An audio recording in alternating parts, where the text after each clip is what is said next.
안녕하세요. 잘 살아보 세무사 김도현입니다. 오늘은 좀 시사적인 걸 얘기를 해볼까 합니다. 핫 이슈죠. 김남국 민주당 국회의원의 가상자산 관련 의혹에 대한 말씀을 드리려고 해요. 이게 왜 문제인지, 그리고 과연 가상자산 과세가 무엇인지에 대해서 오늘은 말씀을 드리려고 합니다. 일단 김남국 민주당 의원의 가상자산 사태가 왜 문제가 되는지 말씀을 한번 드려볼까 해요.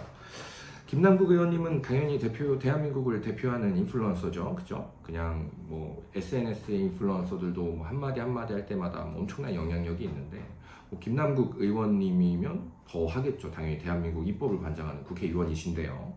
그런 국회의원 정도가 되는 인플루언서가 가상자산을 사들였고, 그 다음에 가상자산과 관련된 법안, 즉 가상자산 과세에 대한 입법을 1년 유예하는 법안에, 그러니까 즉 2025년 1월 1일까지로 유예한다라는 법안에 찬성을 하신 거죠.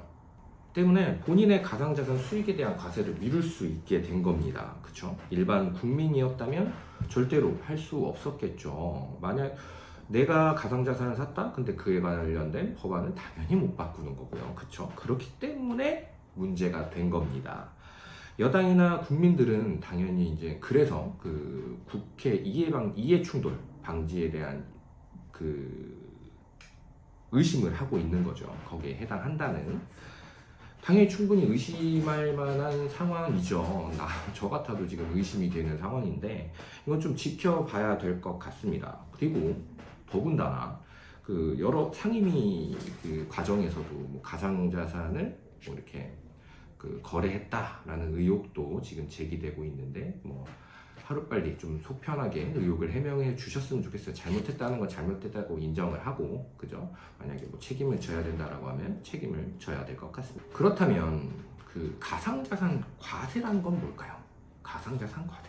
이게 없었어요. 원래는 이제 뭐 한때 비트코인이라든지 이런 것들이 좀 이제 확 올라가니까 당연히 이제 정치권에서 너무 이제 폭주를 하다 보니 이거에 대해서 과세를 좀 해야겠다, 좀 제동을 걸어야 되겠다라고 해서 슬며시 꺼낸 카드가 바로 가상자산 과세인데요.